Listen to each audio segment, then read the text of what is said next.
नमस्ते मित्रांनो, मैदान रिपोर्टरमध्ये आपल्या सर्वांचं स्वागत आहे. बऱ्याच जणांनी काल आणि परवा दिवशीची व्हिडिओ टाकली. त्या व्हिडिओच्या कमेंटच्या माध्यमातून मागणी केली की तुम्ही सगळ्यांनी एका ठिकाणी जा. म्हणजे तुम्हाला माहितीच आहे मी कुठं आलोय ते. या तुम्हाला दाखवतो.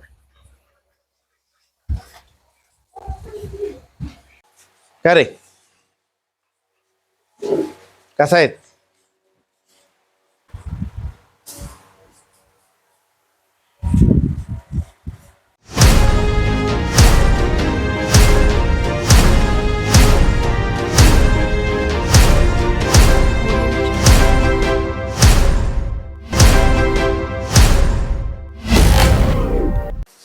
मित्रांनो, आपल्या समवेत आहेत प्रसिद्ध बैलगाडी मालक अभिजित भैया पवार. आणि मित्रांनो, तुम्हाला सगळ्यांना उत्सुकता होती ती म्हणजे वेगाचा शेवट म्हणून याची बैलगाडी शर्यत क्षेत्रामध्ये ओळख आहे, तो म्हणजे पंचम हिंद केसरी सर्जा. त्याची मुलाखत तुम्ही बऱ्याच प्रेक्षकांनी, त्याच्या फॅन्सनी आग्रह केला होता कमेंट्सच्या माध्यमातून की पंचम हिंद केसरी वेगाचा शेवट सर्जा याची मुलाखत जाऊन गोठ्यावरती घ्या. तर मित्रांनो, तुमच्या मागणीस्तव मी इथं आलेलो आहे. तर प्रथमतः अभिजित भैया, आपलं मैदान रिपोर्टर यूट्यूब चॅनलमध्ये स्वागत आहे. तर काय सांगाल, सगळ्यात पहिला प्रश्न की सर्जाला काय झालंय, सर्जा मैदानात का दिसत नाही? नाही, सर्जाला ऍक्च्युअली तसं एवढं मोठं नाही, पण थोडंसं एक त्याच्या नक्कीचं टोपण निघत आलं होतं. बर. ते आम्ही ते काढून घेतलं का तर परत त्याच्या याने मोठं अजून निघून आहे. बर. त्यामुळं आता ऍक्च्युअली त्याला काय झालेलं नाहीये, पण आम्ही जरा एक 7-8 दिवस, एक 5-6 दिवस अजून म्हणलं आरामावर ठेवू. आणि मग त्याचा वाढदिवस पण आला होता. कधी वाढदिवस आहे त्याचा? त्याचा 1 मार्चला वाढदिवस आहे. वाढदिवस म्हणलं इकडे बघितलं त्याने वरती. 1 मार्चला मित्रांनो, आपल्या सगळ्यांचा आवडता लाडका वेगाचा शेवट म्हणून ज्याची ओळख येतो पंचम हिंद केसरी सर्जा, त्याचा वाढदिवस असणार आहे. तर डॉक्टरांनी कशा पद्धतीने त्याची काळजी घेतली, काय ट्रीटमेंट केली तुम्ही? डॉक्टरांनी कसं, आता आज सुद्धा सकाळी डॉक्टर येऊन गेले, वळलाल सर. पण आमचं गणित होतं तालुक्यातलं मैदान होतं बरडचं, तिथं पळू. पण आम्हाला डॉक्टर म्हणले अजून आपल्याला 3-4 दिवस नाही पळायचं. ठीक आहे, तुम्ही मला नाही पळायचं की नाही पळायचं. तर डॉक्टर बल्लाळे म्हणजे एकदम स्वतःच्या घरातला जसा नंदी त्याच पद्धतीने सर्जाची काळजी घेतात. तुम्ही अनेक मुलाखतींमध्ये पाहिलं असेल. तर म्हणजे कशा पद्धतीने काय काय ट्रीटमेंट करण्यात आली त्याच्यावर? नाही, ते नक्कीच आहे. थोडस त्याला पावडर किंवा औषध चालू आहे थोडं.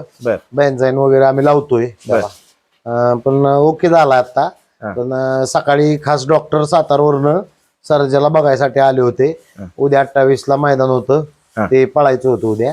पण ते मला म्हणले मी उद्या सकाळी गोट्यावर आल्यानंतर, तर आम्ही नव्हतोच, तेच आले, त्यांनीच बघितलं आणि त्यांनीच सांगितलं आपण अजून 3-4 दिवस पळायचं ना. 3-4 दिवस आराम. किती दिवसाचा एकूण आराम झाला? आता एक 10-15 दिवसाचा आराम झाला इथं. 10-15 दिवसाचा, बऱ्याच दिवसाचा गॅप झाला का? झाला, पण आता मैदान पण पुढे दाट पाडणार आहेत आणि सगळी म्हणजे नामांकित मैदान आहेत. त्यामुळे आम्ही पण म्हणले राहू दे, आता पुढे एकदा चालू झालं की चालूच झालं. डॉक्टरांनी किती दिवसांनी पळवायचं सांगितलंय?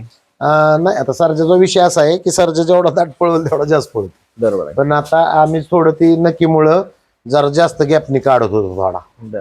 काय सांगाल, सर्जाची 1 मार्च जन्मतारीख आहे आणि कालपासून आम्हाला सोशल मीडियावरती त्याच्या वाढदिवसाच्या शुभेच्छाच्या आणि वाढदिवसानिमित्त विविध सामाजिक उपक्रमाचे बॅनर दिसत आहेत. तर नक्की कसं कसं नियोजन असणार आहे, काय असणार आहे, कसं सांगा? काय झालंय, म्हणजे असतानाच सर्जाला मी पोरगात धरतो माझा. म्हणजे शंभूपेक्षा आधी मला ही 2-3 आहेत ते आहेत माझ्या सर्जा. त्यामुळं जसा मी सर्जा घेतला होता तेव्हापासून जी काय रक्कम होती मैदानात, ज्या कमिटीची रक्कम सर्जन जिथं नंबर केलाय त्यातून जी काय रक्कम येईल ते आम्ही 1 वर्ष झालं थोडी थोडी साठवत होतो.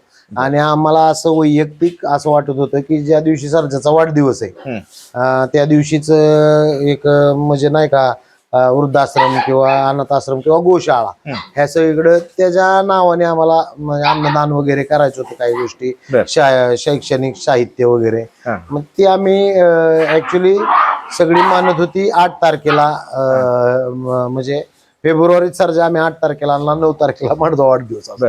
पण मला बाकीची म्हणली तवा करू, पण नाही म्हणलं. आम्ही त्याचं जी घर आहे तिकडे त्याचे आई वडील आहेत त्यांना फोन केला, त्यांना विचारलं की बाबा सर्जाची जन्मतारीख नक्की सांगा. त्यांनी आम्हाला ती 1 मार्च सांगितली. बर मग त्या दिवशी आम्ही ह्या कार्यक्रमाचं नियोजन केलंय असं बर की सकाळपासून एक दुपारपर्यंत तर ते आमचे एक अनाथ आश्रम मिरड्याचा आहे आणि एक पांडुरंग आश्रम सुशांत महाराजांचा आहे बर आणि एक सुनील महाराज मिरड्याचे. बर. तर म्हणजे सुनील महाराजांचं पण आम्ही त्यांना म्हटलेलं 12ला येतो, तर ते म्हणले 12ला येऊ नका, 4ला या. मला सर्जा येणार आहे, म्हणजे दिंडी वगैरे मी काढणार आहे तिथं त्यांच्या परिसरात. ठीक आहे म्हणलं, त्या पद्धतीने येतो, तुम्ही जसं सांगचाल त्या पद्धतीने येतो, काय अडचण नाही. बर बर.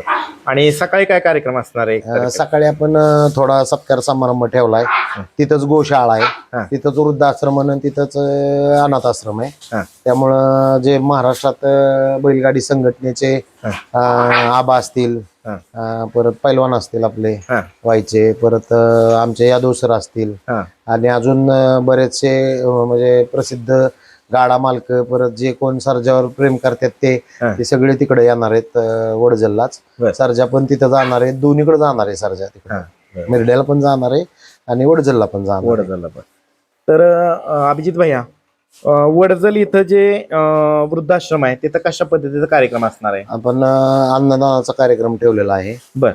त्यांना कपड्यांचा कार्यक्रम ठेवलेला आहे, कपडे वाटप पण कपडे वाटपचा ठेवलेला आहे. तिथं अनाथ आश्रम आहे, त्या मुलांना शालेय साहित्य पण वाटप आहे आणि तिथंच पलीकडे गोशाळा आहे, तिथं चाऱ्याचा वाटप आहे. चारा. एकंदरीत हे त्याचा वाढदिवस साजरा करायचा आहे आणि त्याच्या वाढदिवसासाठी बाबा कुठेतरी बक्षिसातून आलेली रक्कम थोडीशी बचत केलेली. एकंदरीत किती रक्कम तुम्ही प्रत्येक वेळी जिंकल्यानंतर बचत करत होता? आता 1 लाख रुपयाचं बक्षीस म्हणजे असं ठरवून नव्हतं, पण 1 लाख रुपयाचं बक्षीस जिंकलं की आम्ही लमसम 3, 4, 5 हजार असं ठेवत होतो की 10,000 जरी आले त्यातनं 1,000 रुपये टाकून द्यायचे. आणि शेवट आताही त्याचा वाढदिवस निघाला त्यावेळेस आम्ही सगळं ते कॅल्क्युलेशन केलं. मग त्यात काय थोडंफार कमी जास्त झालं तरी ते किती एकंदरीत बक्षिसाची रक्कम किती झाली त्यात? बक्षिसाची रक्कम तरी एक 70-80 हजार रुपये झाली त्याची. बरं. आणि त्यात आणखीन पैसे टाकून आता काय लागतील ती म्हणजे आम्ही टाकून आता बाकीचा कार्यक्रम विषय. आम्ही पाहतो की बैलाचा वाढदिवस असल्यानंतर कुठेतरी डीजे लावणं किंवा अन्य काय कार्यक्रम ठेवणं असतं, उत्साह जल्लोष दिसतो. मात्र हा एक कुठेतरी समाजाच्या दृष्टीने एक समाजाचा आपण काहीतरी देणं लागतो, त्या दृष्टीने हा वाढदिवस साजरा केला जातोय. काय सांगाल त्याविषयी? नाही, काय होतं, आपण डीजे लावून तर आता फलटणचं तर माहितीच असेल तुम्हाला, गणपती पण किती मोठे डीजे त्यात असतात. त्यामुळं मला वैयक्तिक असं वाटत होतं की आज आपण म्हणजे पोरा बाबतीत जो विचार करतो ते मी आज सर्जन बाच्या बाबतीत विचार करतो. म्हणून मी माझ्या पोरगच पुढे ठेवून की त्याला आशीर्वाद मिळावा या दृष्टीनं मी हा उपक्रम केलाय. आणि माझ्यामुळे 4 लोकांनी त्या पुण्याचं काम करावं. आणि जी मी रक्कम ठेवली त्या सुद्धा कमिटीला, आज सर्जानी त्यांच्या गावचं बक्षीस आणलं असेल वर्षी, तर त्या बी कमिटीला अभिमानास्पद वाटावं की काय ना बाबा, आज सर्जाने आपल्या गावातनं बक्षीस नेलं, पण आज ज्या दिवशी 1 मार्च घडेल त्याचा वाढदिवस साजरा होईल त्यावेळेस त्या कमिटीला असं वाटेल की काय ना, आमचं त्याचं श्रेय काय तिथं 1000-2000 असेल पण आमचं लागलं त्याला. बरोबर. त्यांना सुद्धा समाधान वाटतं कुठेतरी अन्नदानाच्या माध्यमातून आणि कुठेतरी आपल्या देशी गायींचं कुठेतरी संगोपन व्हावं. आणि त्याचबरोबर अनाथ आश्रमातील जे मुले आहेत त्यांना शालेय साहित्य, त्यांच्या शैक्षणिक ह्याच्यासाठी मदत करणं असेल, अन्नदान असेल, याचं कुठेतरी चांगला आशीर्वाद कुठेतरी मिळेल. बरोबर आहे. चांगला आशीर्वाद त्याच्या मागे उभा राहावा हीच आमची सगळ्यांना प्रार्थना आहे की जेणेकरून म्हणजे प्रत्येकाने हा विचार केला पाहिजे. मी करतोय तो, त्याने वाईट तर कोणाचं होणार नाही, पण आपल्यामुळं 4 जणांच्या मुखात आनंदाचा घास जाईल. आनंद आज वृद्ध अनाथ आश्रमातली मुलं असतील त्यांना कधी मैदान व्हायला जमत नाही, पण आज मी सर्जा त्यांच्या तिकडे घेऊन जाणार आहे. म्हणजे वृद्धाश्रम असेल किंवा अनाथ आश्रम असेल, त्यांना पोरांना आणणार कोण, नेणार कोण मैदानाला. बरोबर आहे. जर चुकून कधी वृद्धाश्रमा शेजारी किंवा अनाथ आश्रम तर ते बघू शकतात, पण मला ह्या गोष्टीचा आनंद होईल. मी त्यांच्यासाठी सर्जा तिथं घेऊन चाललोय, त्यांना बघायला मिळणार त्या मुलांना. त्या मुलांचा आनंद बी मला भारी वाटेल त्या दिवशी बघायला. आणि बऱ्याच जणांची इच्छा होती की खास करून तुम्हाला ह्या सांगली जिल्ह्यातनं बरेच फोन आले की दादा सर्जाला 1 तारखेला मैदानात घेऊन येतं, काय सांगा? मला कमिटींचा फोन आला होता, त्यांचं सर्जावर प्रेम आहे, पण त्यांची मी दिलगिरी मागतो. काय झालं, आता पुढच्या वर्षी 100% तारीख माग पुढे करीन, पण ह्यावेळेस सगळं नियोजन ठरलं होतं.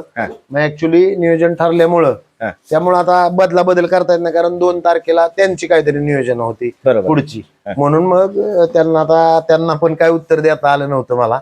त्यामुळं मी त्यांना म्हंटल की आता काय बोलायचे शब्द नव्हते त्यांचं त्याच्यावरचं प्रेम बघून.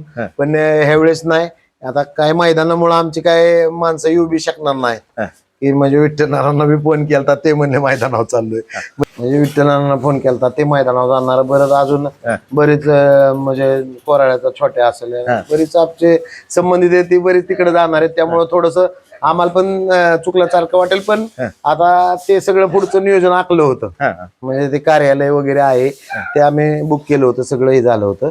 त्यामुळे आता ती ऐन टायमाला बदलू शकत नाही, ते ऍक्च्युली आमच्या पण नाही लक्षात आलं. पण ज्यावेळेस मैदान जवळ यायला लागलं, आम्ही नियोजन केलं 1 मार्च, त्यावेळेस आमच्या लक्षात आलं. पण आता ती बदलाय मस्त ते म्हटले की, ते म्हणले मला फोन करून की दुसऱ्या दिवशी घ्या.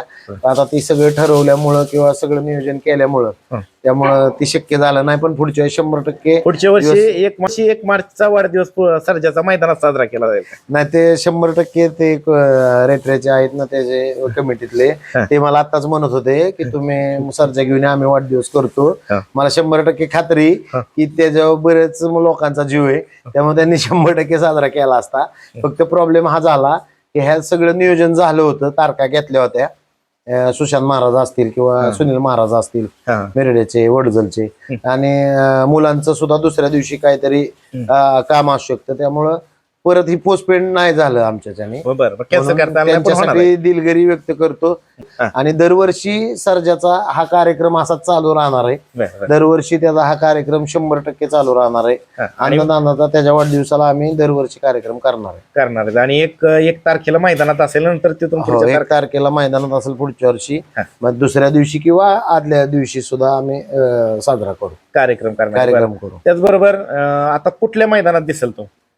आता शक्यतो सर्जा 8लाच दिसेल मैदान, पुरंदवड्याच्या मैदानात. पुरंदवड्याच्या मित्रांनो, पुरंदवड्याचं ते मुख्यमंत्री देवेंद्र फडणवीस केसरी जे मैदान संपन्न होतं, त्या क्षेत्रातील प्रसिद्ध बैलगाडी मालक आदरणीय श्री पालवे साहेब यांच्या मार्गदर्शनातून हे मैदान संपन्न होत असतं, त्या मैदानामध्ये दिसेल. आणि पुन्हा एकदा नाव काय जो ही परत आले आज व्हिडिओ ती दुसरी का काय नाव आहे? राधा. बर, चला अजून एक आता एक प्रश्न अजून, सर्जाच्या फॅन्ससाठी काय अजून वाढदिवसानिमित्त काय गिफ्ट असेल का? आहे तर 100%, कारण बरेच दिवस झालं सगळ्या मुलांची इच्छा होती, त्या फॅनची इच्छा होती, त्याचं गाणं काढायचं होतं. तर मुंबईचे ते प्रतीक म्हात्रे म्हणून आहेत, त्यांनी गाणं त्याचं न्यू सॉन्ग रिलीज करतोय उद्या, तो वेगाचा शेवट आहे म्हणून, तर ते पण गाणं उद्या रिलीज करणार आहेत ते. खूप खूप धन्यवाद, तुम्ही वेळ दिलात अभिजित भैया. बऱ्याच फॅन्सला, असंख्य फॅन्सला त्याच्याविषयी माहिती जाणून घ्यायची होती. मित्रांनो, तुमच्या खातर मी गोठ्यावरती आलोय. आता आपल्या लाडक्या वेगाचा शेवट म्हणून ज्याची ओळख आहे तो म्हणजे पंचमहिंद केसरी सर्जाचा वाढदिवस आहे. त्यामुळं या व्हिडिओच्या कमेंटच्या माध्यमातून तुम्ही वाढदिवसांच्या शुभेच्छांचा पाऊस पाडला पाहिजे. धन्यवाद.